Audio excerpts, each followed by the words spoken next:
You're listening to Glove Up or Shut Up on the Angry Marks Podcast Network.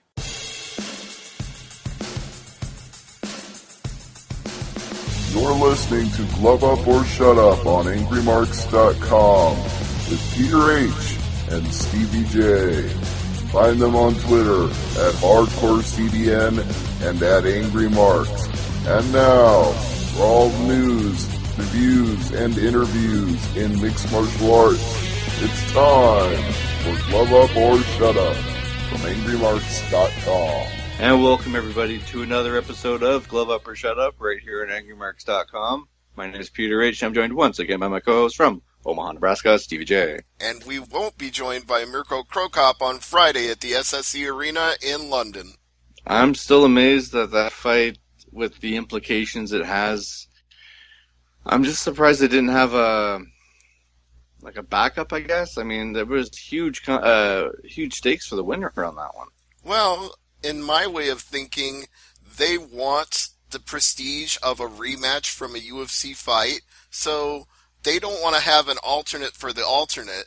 They're just going to have that fight, whether it's an alternate fight for the tournament or not. Even if they have to wait until Cro is healthy again, they'll just wait and do the fight later. But it won't have the Grand Prix stipulation at the end of it then. I don't think so, because it's going to take Cro a while to come back, so it'll be a fight just to be a fight at that point. But if they really need an alternate, they can always still look back to Czech Congo and say, well, you know what? You got a great knockout in your fight, so maybe we'll put you into this tournament since this guy is not medically cleared. You know, they can always do that. If they don't do that, there's something wrong. They're missing out, because Congo would be the guy I would go with for as an alternate if one of the final four can't make it, because, I mean, you put Congo against either Sonnen or Fedor, but I really want to see Fedor and Sonnen.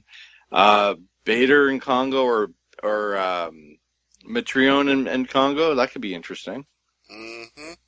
Anyway, he had a knee injury, for those wondering, and Cro has already had the surgery. There's post-op surgery photos already out there on the internet, so he's on the road to recovery as we speak.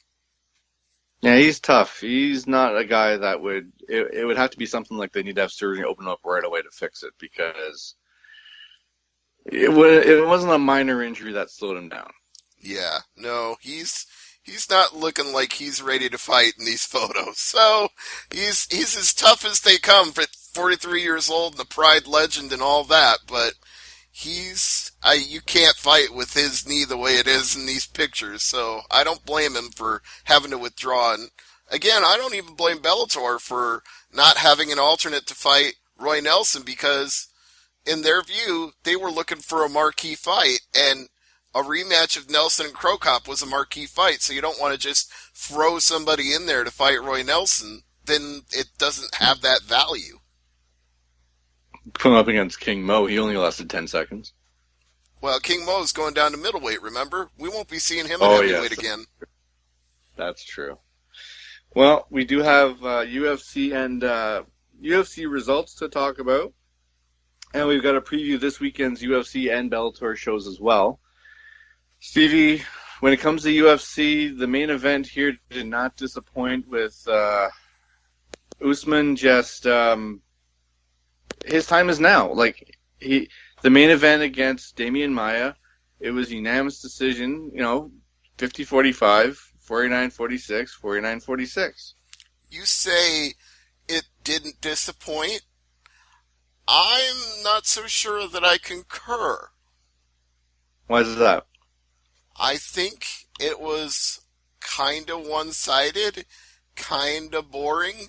You were looking for Demian Maia to get control on the ground and do the things Demian Maia is good for, and that didn't really emerge. And Usman, you look for him to use his power and go out there and get a great finish, because that's what he's known for, and that didn't emerge. So what you had was a clean sweep, but a relatively stale one.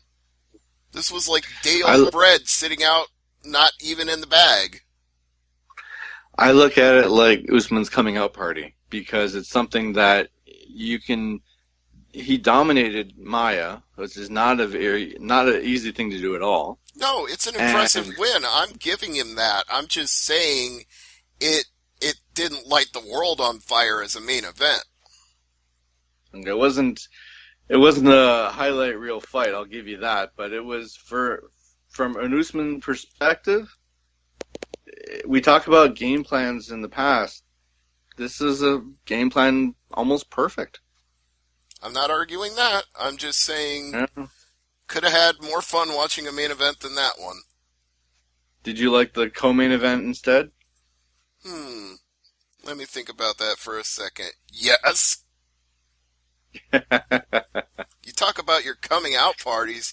Tatiana Suarez, that was a coming out party because Alexa Grasso, the strawweight division is not super established, so maybe people don't realize how good Alexa Grasso is, but before she came into UFC, she was undefeated, had run through Invicta, had won every fight coming into UFC, and as we talked about in our preview, her only loss thus far had been to Felice Herrig. So for Tatiana Suarez to take her down and choke her out with a rear naked choke in that manner was showing that, guess what? Alexa Grasso was the big deal people didn't know about, and now Suarez can be the even bigger deal that people do know about because she just beat Grasso. And unlike Grasso, she is still undefeated. And it didn't take long for this fight to end either. 2 minutes, 44 seconds.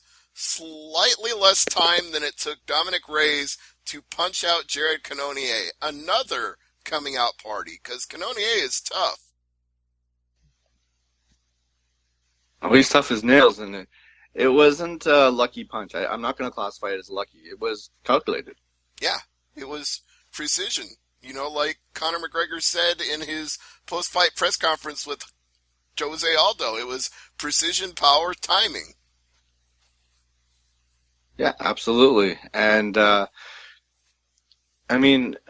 thing about this fight, Reyes is good at light heavyweight, but how much traction does he get with this win? Well, got to think he gets some traction. It's a fight with ranking implications, and I mean literally, because you've got two guys that are quality light heavyweights, and I think with a win in that impressive of a fashion, you're looking at a guy that is either on the bubble or might break into the top 15 with a win like that. Dominic Reyes has got a very compelling 9-0 solid record with 3 quality wins in UFC now. Joaquin Christensen, Jeremy Kimball, and Jared Cannonier. He's on the cusp. If he doesn't make the top 15 here, it's a shame. I think he should be top 15, but you gotta look when you're at the rankings and you're on the bubble or 15 or 14. Man, it doesn't get easier in that division. There are some real sharks in the top 10 there. Mm-hmm. Yeah, I would say you're looking at like a next fight for Reyes of being somebody like Gian Vellante or Patrick Cummins. He's ready for that level. Yeah. I can see Vellante. I totally see it. Let's see. Bantamweight, Diego Rivas and Guido Canetti. Yeah, unanimous decision. I have no opinion on it. I don't know what you want me to say. It didn't, much like the main event, it was not thrilling for me. Maybe it was for you. 2-1. Yeah. Moving on. Yeah. Andrea Lee and Veronica Macedo. That one was more exciting. You know Andrea Lee's nickname, for a 3-round. I did on Saturday. KGB.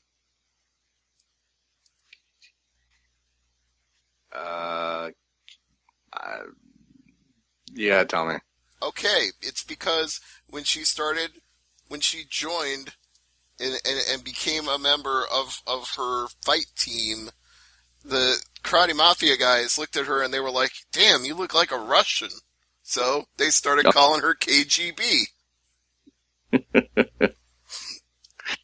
Oh, jeez. I could totally see that. And she's on a 5-fight win streak now with this win, so she's moving up in the world. Yeah, I mean, you win 5 in a row, and especially a fight where you dominate and get all 3 rounds on all 3 judges' scorecards. It's going to put the division on notice. Like, I don't want to fight her next. You want to fight her next? I don't want to do that. Mm-hmm. Speaking of putting the division on notice, look out for Vicente Luque, because that knockout was something else. Yeah, Chad Laprise, I felt bad for him at the end of this one. This was a, oh dear God, what do we do? It wasn't pretty. It was a great knockout, but if you were a fan of Laprise, it wasn't the fight for you. No, I think he's probably going, where am I even today?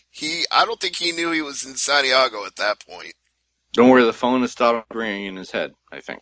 Yeah. As far as the prelims on Fox Sports 2, we had a KO, a TKO, a decision unanimous, and then a split decision in the main event between Cummings and Prazeres. Yep, Prazeres prevailed by the skin of his teeth. Yeah, do I want to see this fight again? Maybe. It wasn't terrible, but it wasn't good. No, I actually would say the more impressive performance was Pantoja just completely dominating Moreno. He got 2 30-26s and a 30-27, so it kind of, let me put it in pro wrestling terms. You know how you got the carpenters or the enhancement talent? That's what Brando Moreno looked like in this fight. He looked like enhancement talent. And he's a good fighter, but he just looked outclassed. It was kind of a shock. I want to say it wasn't Moreno's night, but he needs to step up in his next fight. Mm-hmm. What I know for sure is... If he wants to stay in the UFC, he's got to step. Sorry, I didn't mean to cut you off there, but what I was going to say is that he definitely needs to show it in his next fight, because he's going to slide in the ratings now, because he'll go from like 7th to 12th and 13th, and Pantoja will jump right up and take his spot. They're pretty much going to flip-flop. Yeah. It's, That is a really big win for Pantoja. It puts him on the map as a guy who could be fighting DJ. Who hasn't fought DJ, though? That's the problem. That's exactly why he's on that radar, because DJ has fought everybody else. Now, I do want to mention one thing I saw on the Fight Pass, and that was the Claudio Puelles and Felipe Silva fight. Yeah, the knee bar in the 3rd round, that was good enough to get him a Performance of the Night bonus, so I had a feeling you were going to mention it. Sick knee bar. I mean, that's why you get Fight Pass, to see some bonus fights there at the early part of the show, and damn, that knee bar was good. Mm-hmm. Liam Macedo got the fight of the night, and the other performance of the night went to Gabriel Benitez when he hit the slam. Da da da da da. Let the boys be boys. Oh boy, yeah. Benitez won in 39 seconds with the slam. Like, he knew that had to be his plan out of the gate. Yep. Crazy that you plan for a slam and it works. Yeah, we'll talk to Rampage about that. No, yeah, you can. I'm good. Let's talk some news before we talk about this weekend's shows. The Doom of Werdum. Yeah, that is... how am I going to say this? The punchline unexpected. for Colby Covington's stand-up comedy routine is what that is. Yeah, it was unexpected when the news hit the wire today about that, and we're going to find out of competition test a month before his fight where he got knocked out. So his fight, he was supposed to main event the show in Moscow. That's not happening. So no, Olenek has to find a new opponent, and Olenek and Werdum would have been a great fight. Yeah, it would have been a huge proving fight for Olenek. He would have had a big step up by beating a former champion, but now, who knows what he'll get. Now, I mean, the fight isn't until September, so you have some time. You have some wiggle room here, but not a lot of wiggle room. No, once the B sample comes back and confirms the A sample, he's toast. He'll be suspended, and there's no way for Werdum to take the fight. I think he's pretty much out of the fight no matter what. Now, the thing is, we don't know what he failed for. They're not going to announce it unless the fighter announces it. Or it's a USADA hearing and they reveal it at the hearing. But other than that, and it's a situation where he's a first-time offender. It's not a John Jones situation. Yeah, but there's still a mandatory minimum for that, even as a first-time offender. You're not gonna skate. You're not going to skate, but at his age, a 1 year or 2 year suspension. Yeah, Father Time is not going to be kind. And no. Who knows? That may actually be the reason this happened. It may be that Werdum was looking at the clock ticking on the wall and thinking, I've got limited time left. I'm just speculating here, but guys do sometimes dabble when they feel like they're running low on time and they've got to stay at a peak level for a little while longer. That sometimes happens. Well, the problem I have is that the problem I have with this is simply, why does it take so long for the sample to come back? It doesn't take because the lab is overwhelmed. They have so many tests to do because there's a fight card every single week. You know this as well as I do. And USADA is not just testing for mixed martial arts. They are the United States Anti-Doping Agency, which means they cover a lot of sports. So they've got more work than they know what to do with and not enough people to do it. But could they not, hire more people? When they got the... Sure, yeah, but when they got the UFC contract. You still have to train them. They still have to be qualified to handle samples. They have to know what they're doing. You can't just hire Joe Schmo off the street to do it. You've got to have, chemists and analysts and people with technical expertise. I'm just surprised when they brought on UFC as a client, they didn't, build another lab or hire more staff or... You know what I mean? It seems like they're overwhelmed a lot here. I hate to say it, but I kind of got the answer for you on that one.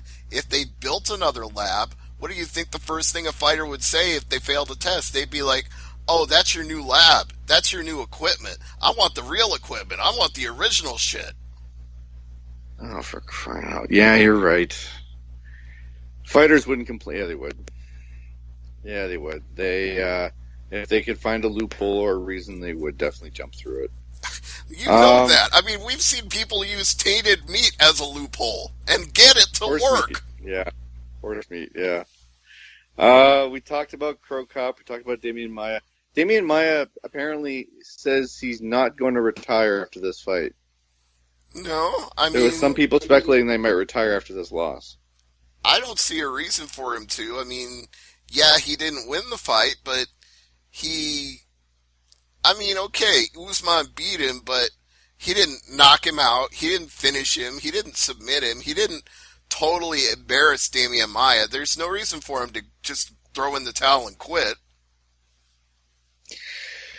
Now, we're going to talk about UFC 225. Holly Holm has been bumped up to the main card, and Alistair Overeem is going to be the most expensive prelim fight you're ever going to watch. Yeah, $1 million to be on the preliminary card. I don't get it. I mean, I understand he got knocked the fuck out in his last fight, but prelims? Really? Prelims? Oh, we're going to have this discussion again, aren't we? No, I know what you're going to say. You have to get eyeballs on the prelims. I understand that. Mm-hmm. But it's not cost effective at this point. Honestly, they don't care about that. They're not looking at this through the same eyes that you and I are. And I hate to bring pro wrestling back into this again, but look, it's the same thing that's going on with WWE right now, with all these companies offering them all this money for programming. Do they have to put on the matches that you would think are the matches that are the most important? No. All they have to do is make whoever is paying them the TV rights happy. That's all they have to do. So they don't care what you think belongs on pay-per-view or what you think is financially the most reasonable. They're pleasing their master. So when does Fox give Angry Marks some money? Yeah, well, if there is somebody out there who will hire me, I'll take it. Just like Ariel Helwani took the deal with ESPN. That's fair. Yeah, it's show me the money, especially with TV rights. And we talked about the UFC deal with Fox, and we're probably not done with that. There's rumblings of that other shoe dropping soon on that. So we'll see what happens there. But all right, so Holly Holm in card over in the prelims. The main event is still Whitaker and Romero for the middleweight title. That is going to be an epic fight. Although I believe it was Whitaker who said he thinks it's a joke that it's for an interim title. Again with this interim title talk, I swear to God. Well, you would agree with him, wouldn't you? I'm getting tired of that word in UFC. Can we not have an interim title for at least 6 months? Is that too much to ask? Well, 6 months. Again, I hate to say it, but they're not booking for you or I, so what we think doesn't matter. As Brian Alvarez has become famous for saying lately, it doesn't revolve around me. It's true. It's true. Do you remember the name Greg Hardy? I know a lot of people named Hardy, but be more specific. Greg Hardy was a player for the Dallas Cowboys who was suspended for domestic abuse. Ah, that would be why I remember him. He is listed as he's going to be fighting on White's Tuesday Night Fights Contender Series. Okay, well, hopefully he's cleaned up his act. He's fighting another former NFL player in Austin Lane. So that'll be a battle of the former NFL players battling in the octagon. So we're probably looking at a heavyweight fight then. I'm assuming they're both somewhere between 220 and 260. Yeah, that's a safe bet. I'm just looking at this as if he gets past this stage and moves up into UFC contract territory here, I'm just not... From a PR perspective, I really have trouble with Greg Hardy in mixed martial arts just because domestic abuse, so he became a fighter. It's like... I'm not saying it's a good look, but he still has to win to get in. He hasn't done anything yet. Well, he's been on the minors, he's been tearing it up. So, I mean, maybe it was a second calling, maybe this was what... But just, with domestic abuse, I mean... There's the Toronto Blue Jays pitcher right now, their star closer, who was, how do they put it now? You're not suspended anymore. It's like almost like a trigger word these days. Administrative leave is what they're calling it right now. Paid administrative leave. Yeah. It's not suspended, it's administrative leave by Major League Baseball. Yeah. Just say he's suspended. You get your money, but you're not on the job. Pretty much. They're distancing themselves from you, but you still get a paycheck. You know, they're also doing that with Mario Batali right now. They're distancing themselves from him as fast as they can. Jeez. When it comes to Hardy, I don't like the PR move, but if he loses his fight, it'll be a moot point. Yeah, and if he wins, we'll discuss it some more. I'm sure we will. Let's move on to, Let's move on to Bellator. Okay. What's happening this weekend? Well, as we already alluded to, the Mirko Cro and Roy Nelson rematch has been scratched. So, moving up to the main card of Bellator 200 in London will be Anastasia Yankova versus Kate Jackson. Kate Jackson, the local favorite from Cornwall, who is 9-2-1, but got beaten soundly by Valeria Letourneau in her last Bellator fight. So Kate will be looking to rebound, and Yankova is not an easy person to do that with because she's undefeated and has 3 submissions in 5 fights. So Kate has to go out there and really show that she's improved in her stand-up and her striking because she got tooled by Letourneau. And Yankova needs to go out there and prove that this striker with 5 knockouts on her record isn't just going to walk right through her. So I'd say that's a quality fight to move into the main card as a replacement for Cro Cop and Nelson. Yeah, main event, Calvillo and Mousasi now is the main, and that'll be for the middleweight title? That is correct. And Cavallo is a very dominant middleweight champion ever since winning the title, just been running through people, but those people have not been named Gegard Mousasi, who is a former Strikeforce and Dream champion. And Gegard, when he is at his absolute best, and I'm going to be honest here and say we didn't see that in the Shlemenko fight, but that's another kettle of fish. But when he is his absolute best, there are few people better in this sport, and I'm dead serious about that, especially the precision of his striking is among the best of the best. So, Cavallo, if he wins, that would be a huge statement, whereas Mousasi, if he wins, that would be expected. It's not the same level as a Cro Cop Nelson, but it's a situation where the fans will still get their money's worth. I agree. And I think that was part of the thinking on the whole Cro Cop Nelson thing in the first place, was something to draw in the casuals who know those names, who maybe for whatever reason don't realize that Cavallo has been a dominant middleweight champion, which partly would be Bellator's own fault because they've put him on a lot of these international shows, but it could also be that they were thinking, well, Mousasi was a name in UFC, but we're still trying to rebuild his name here, and Cavallo versus Mousasi, that is a great main event, but we need something to butter it up. So they wanted both of those fights on the card, and now that's not happening. Now this next fight, I'm trying to determine if it is a casual fans fight or just for the hardcores, but Michael Venom Page and David Caveman Rickles. That is that's a dream fight for lovers of striking, because Page is a wizard with his spinning attacks and his karate stance and his capoeira background, and he's even told me, I've got as much breakdancing in me as anything else, and I flat out told him, hey, if they play the streets or Big Shack, I want to see you bust out some breakdancing moves. You had to go there, eh? Hey, he got a laugh out of it, so worked for me. Yeah, no, it's, do you think the London crowd will be appreciative of these two fighters? Sometimes absolutely, because the last time they saw Venom Page in the cage, he hit that flying knee on Cyborg Santos and knocked him cold. Oh, yes. Was that the skull crack? Yeah, that was the skull-cracking finale, literally. Oh, man, that was... I don't think he's been the same since. I don't know, has he fought since that fight? I'm trying to remember, but probably shouldn't have if he did. Yeah, that's when it cracks your skull. Take it easy for a little while there, bud.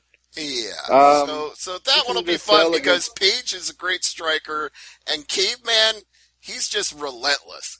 The name says it all. He just comes forward, comes at you, and doesn't let up. And Page told me he's looking forward to that. He's like, if he comes at me, that's just more chances to hit him. It's Bellator's version of Clay Guida. Yeah, pretty much. Phil Davis and Linton Vassell. This one is highly intriguing, at least to me, as a light heavyweight contender fight, because right now that title is on ice while Ryan Bader is in the heavyweight tournament. So you look at these two guys, Linton Vassell being a two-time number one contender and Davis being the former Bellator champion, and you say to yourself, somebody is in the mix when Bader comes out of the cooler. Yeah, but who got your money on this one, though? Both fighters can make their case. I like the improvements that Vassell has made over the last couple of years. His wrestling technique has gotten much better. His striking has always been there. His cardio has definitely improved. And it's a 3-round fight, so that all plays to his strengths. And he's got some really great size. Linton Vassell could easily be a heavyweight if he bulked up a little bit. But the one thing that he does not have, and Actually, I'll say the two things that he does not have is he doesn't have the All-American wrestling background that Phil Davis has, and he has not fought the level of high elite light heavyweight competition that Davis has. So I'm narrowly favoring Davis. Even though I think Linton Vassell is very, very underrated, I'm just picturing the two of them getting into a grappling exchange, and in a case such as that, it's not going to go down like Bader and Davis, because Bader is literally the only person alive who can beat him at that game. I'm going to go with Vassell, but if I had to pick 10 times, it'd be Vassell 6 and Davis 4. It's going to be very, very close. I'm with you on that, but I'm going to cut it a little more finely. I'm going to say Davis 57 times, Vassell 43 times. Jesus. All right. Aaron Chalmers and Ash Griffiths. This one is a how can I put this politely? I'm going to just it's a catch weight of 163 pounds, but I'm trying to choose my words carefully here, and I think the only sensible thing I can do is just defer to my latest recap predictions, because I wrote it down there better than I can say it off the top of my head. So if you'll give me 1 second, I am pulling up my predictions article on MMA Mania right now. Sneak preview, because you're getting to hear this little bit of it right here on the air, and you're going to have to go to MMAmania.com to read the rest of it. But here's what I had to say about this fight. This fight is on the main card because Chalmers is a reality TV show star who managed to parlay that into a successful MMA career, going 3-0 in Bama.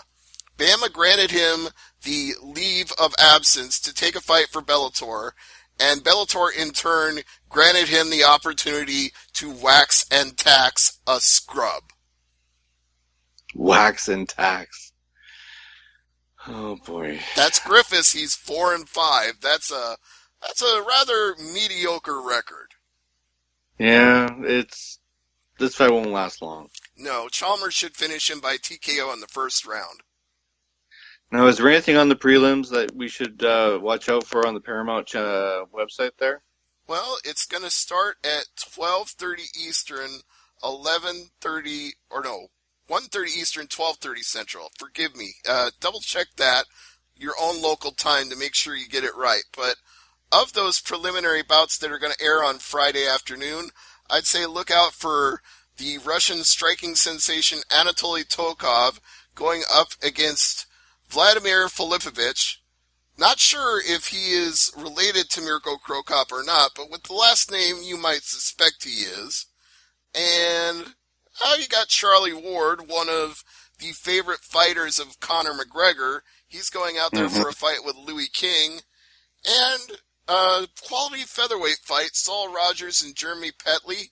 I'd look out for that one as well. All right, let's move on to UFC Fight Night, Thompson versus Till. Wonder Boy against Darren Till. That it has potential to be really good. I agree. But it has potential. But I'm having trouble buying this as a main event. I'm sorry. I just don't see this as a main event fight. Okay. What is your particular knock on it being a main event? You look at Darren Till. He's undefeated. His last win, he creamed the Cowboy Donald Cerrone. I think he's ready for this level. And Wonder Boy is the guy who's been so close so many times, went to a draw with Woodley, lost a majority decision that some people were really shocked by. And, I would say Thompson might feel like an uncrowned fighter, but Darren Till's got to feel like he's a hot stud right now coming off that Cerrone win and never having been beaten. So you're not buying it as a main event, but actually on this card, that's the only reason to be buying, because I don't see much else on here you should tune in for. I don't think it's the right time for Till to fight a guy like Wonder Boy.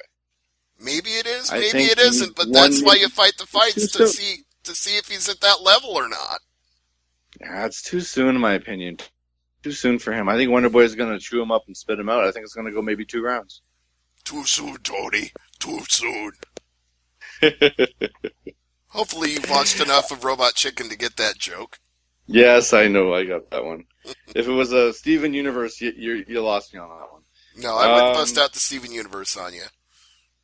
Neil Magny and Craig White as a co-main event. Yeah, that one I'm not buying. Neil Magny is way, way above Craig White.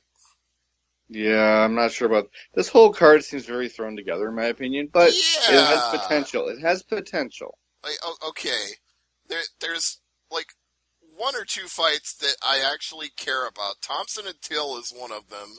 Makwan Amirkhani versus Jason Knight. I can kind of get into that. Eric Spicely and Darren Stewart. Okay. And just because you and I both watched that entire season of Tough Nations, I want to see Nordine Talib and Claudio Silva. I'm looking forward to that. What about the fight pass, Tiradu and Smith? Oh, yeah. I guess we got to mention Trevor Hot Sauce Smith and Elias Teodoro. That actually seems like it should be on FS1 or maybe the main card. That's actually better than some of the other fights. Like, give me Teodoro and Smith over Arnold Allen and Mads Burnell. No disrespect, but who the hell is Mads Burnell? I'm dead serious. I'm going to have to look this guy up because I fuck if I know. Okay, he's 24 years old. He's from Denmark. He's 9-2. He had a decision win over somebody. An ad just popped up. A decision win over Mike Santiago and a loss to Michel Prazeres. So that is literally all we know about this guy, and he's on the main card. Mads Burnell, everyone. Now, I mean, we've got... Davey Grant and Manny Bermudez could be okay. Could be. I have a question for you, though. Why is this card happening? That's a good question. No. How far has Lena Landsberg fallen? Well, I can answer. She's on the very first fight of Fight Pass. Yeah, against Gina Mazzani. So if she loses that fight, say goodnight. Good night, Irene! Well, that's going to do it for this week. Stevie, besides selling out to Fox, what's on tap for Thursday night AMP? Battle of the Super Juniors. Yes. And a Chris Jericho promo that has to be heard. Yeah. F this, F that, F everybody. I'm the effing man. All right. Well, before we wrap things up, I just want to give a special shout out to my brother Chris. It's his birthday today. Happy birthday, Chris. Happy birthday, Chris. All right. Well, for Stevie J, I'm Peter H, the Hardcore Canadian. Thanks for listening. As I always say, never leave it to the judges. Good night, everybody. And come back next year, Jets, and do it for us. Come on, do it in 2019. Go, Jets, go. See ya.